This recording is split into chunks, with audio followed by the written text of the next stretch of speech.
BRS party చలో మేడిగడ్డకు పిలుపునిస్తే Congress party ఎమ్మెల్యేలు చలో రంగారెడ్డి పాలమూరుకు పిలుపునిచ్చారు. ప్రస్తుతం పాలమూరు రంగారెడ్డికి సంబంధించినటువంటి ప్రాజెక్టులను కాంగ్రెస్ ఎమ్మెల్యేలు సందర్శించారు. ప్రస్తుతం మనం కరువైన ప్రాజెక్టు దగ్గర ఉన్నాం. ఇక్కడ 10 సంవత్సరాలు కేసీఆర్ పాలమూరు ప్రాజెక్టులను పూర్తిగా పండబెట్టాడు. ఇక్కడ నిర్లక్ష్యం చేశాడు. ఆయనకు పునర్జన్మనిచ్చినటువంటి మహబూబ్ నగర్ ప్రజలను పూర్తిగా అన్యాయం చేశారని కాంగ్రెస్ పార్టీకి సంబంధించినటువంటి ఎమ్మెల్యేలు చెప్తున్నారు.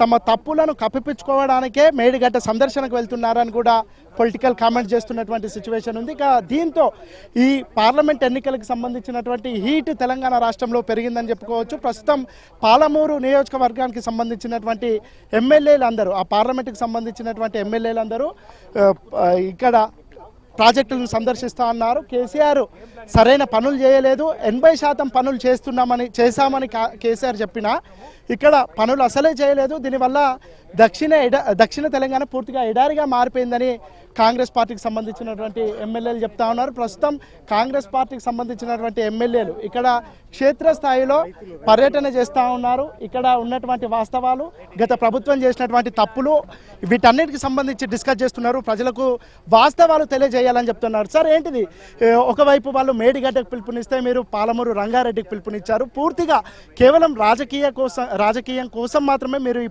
పిలుపునిచ్చారని బీఆర్ఎస్ పార్టీకి సంబంధించిన ఎమ్మెల్యేలు చెప్తున్నారు. మీరు ఎందుకు ఈ రోజు ఈ పిలుపుని ఇవ్వడం జరిగింది? మీరు అప్పటి నుంచి రాజకీయంగా అని అందరూ అంటున్నారు. ఇది రాజకీయంగా కాదు. వీళ్ళు ఎంత మోసం చేసినారు. ప్రాజెక్ట్ కంప్లీట్ అయిందని వాళ్ళు చెప్తుంటే, రైతులు ప్రాజెక్ట్ కంప్లీట్ అయినాయి కదా, నీళ్ళు ఎందుకు వస్తారని రైతులు అడుగుతుంటే వాళ్ళకి చెప్పేదానికి మేము ఇక్కడ రావడం జరిగింది. ఈరోజు నేను మిమ్మల్ని ఒకటి అడుగుతున్నాను.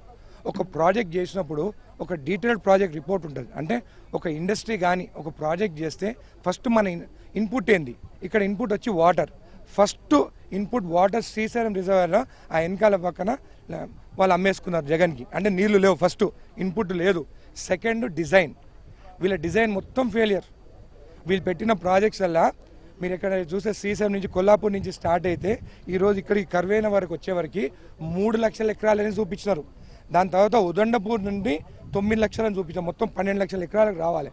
అంటే వాళ్ళ డిజైన్ ఇక్కడ వరకు ఏదైతే కర్వేన వరకు వచ్చినా 3 లక్షల ఎకరాలే. Design failure. Second land acquisition, ఏ ఒక్క రైతులకు సరిగా అమౌంట్ ఇవ్వలేదు, పైసలు ఇవ్వలేదు. వాళ్ళని మోసం చేసి ల్యాండ్ అక్విజిషన్లో కూడా ఫెయిల్ అయిపోయినారు. దాని తర్వాత పంపులలో ఫెయిల్ అయిపోయినారు. దాని తర్వాత అవుట్పుట్, ఒక్క రిజర్వాయర్కి ఒక్క కెనాల్ కట్టలేదు. అంటే ఇన్పుట్ సరిగా లేదు, కెనాల్ డిజైనింగ్ ఫెయిల్, అసలు కెనాల్స్ లేవు, రిజర్వాయర్లు ఫెయిలియరు, అన్నీ ఫెయిల్ అయినందుకు ప్రజలు వాళ్ళని ఫెయిల్ చేస్తున్నారు. అంటే కంప్లీట్ ప్రాజెక్ట్ వాళ్ళ తరఫున ఫెయిలియర్. ఈరోజు మా సీఎం రేవంత్ రెడ్డి గారు ఇలాంటి ఫెయిలియర్ ప్రాజెక్ట్ని తీసుకొని దీన్ని సక్సెస్ చేయాలని అనుకుంటున్నాడు. సక్సెస్ చేస్తారు. 32,500 కోట్లతోని ఈ ప్రాజెక్ట్. అంటే రైతులకేమో మా దగ్గర ఉదండపూర్ దగ్గర ఇక కర్మే 3.5 లక్షలు ఇచ్చినారు. ఉదండపూర్ దగ్గర 5.5 లక్షలు ఇచ్చినారు. 3 ఏళ్ళ తర్వాత పైసలు ఇస్తే వాళ్ళకి అదే రేట్ కట్టించినారు. అదే ఈ కాంట్రాక్టర్లకి 32,500 కోట్లని 60,000కి తీసుకుపోయి 30,000 కోట్లు వాళ్ళకి పెంచినారు. కానీ ఒక్క రైతుకు ఒక్క రూపాయి పెంచలేదు. కానీ ఇక్కడ ఉన్న ఎమ్మెల్యేలు కానీ మాజీ ఎమ్మెల్యేలు అందరు హైదరాబాద్లో ఇల్లు కట్టుకున్నారు. ఇక్కడ రైతులకు ఇల్లు లేకుండా చేసిన ఘనత వాళ్ళదే. కాబట్టి వాళ్ళందరూ ఓడిపోయినారు.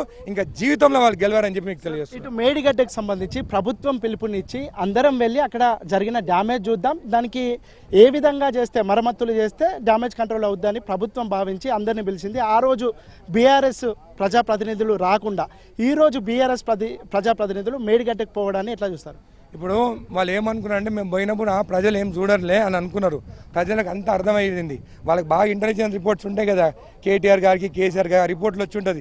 ప్రజలు వీళ్ళంతా ఇంత అవినీతి జరిగిందని చెప్పి ప్రజలు అనుకుంటున్నారని చెప్పి వాళ్ళకి అర్థమైంది. అందుకని చెప్పి మళ్ళీ దాన్ని గేమ్ ప్లాన్ రివర్స్ చేసేదానికి వాళ్ళ అడ్వర్టైజ్మెంట్ కోసం మేము కూడా పోతున్నామని చెప్పి పోయినారు వాళ్ళు. అంతే తప్ప వేరేది ఏం లేదు. మీరు గమనించండి, మేము ఒక ఆర్టీసీ బస్సులో మమ్మల్ని తీసుకెళ్ళినారు మా సీఎం గారు. వాళ్ళు ఈరోజు 4x4 4 వీలరు వోల్వో బస్సులు ఏసీ బస్సుల్లో హనీమూన్కి పోయినారు వాళ్ళు. హనీమూనే అది. మరి ఇన్ని రోజులు ఎందుకు పోలేదు? ఎప్పుడు క్రాక్ అయింది? మా ఎలక్షన్స్ కన్నా ముందు అప్పుడు క్రాక్ అయినప్పుడు ఎందుకు పోలేదు? ఆ రోజు ఎందుకు పోలేదు? ఆ రోజు పోలీసు వాళ్ళని పెట్టి ఒక్కరిని రానియలేదు. ఈ రోజు అంటే బస్సులు వేసుకొని పోయినారు. మీరు ఆలోచించండి ఒకసారి దాని గురించి. ఇది మొత్తానికి గత ప్రభుత్వం ఈ ఇరిగేషన్ వ్యవస్థను పూర్తిగా అస్తవ్యస్తం చేసింది. ఈ విషయాలన్నింటినీ ప్రజలకు తెలియజేయడానికే తాము ఈ పాలమూరు రంగారెడ్డి పర్యటనకు వచ్చామని కాంగ్రెస్ పార్టీకి సంబంధించినటువంటి ఎమ్మెల్యేలు చెప్తా ఉన్నారు.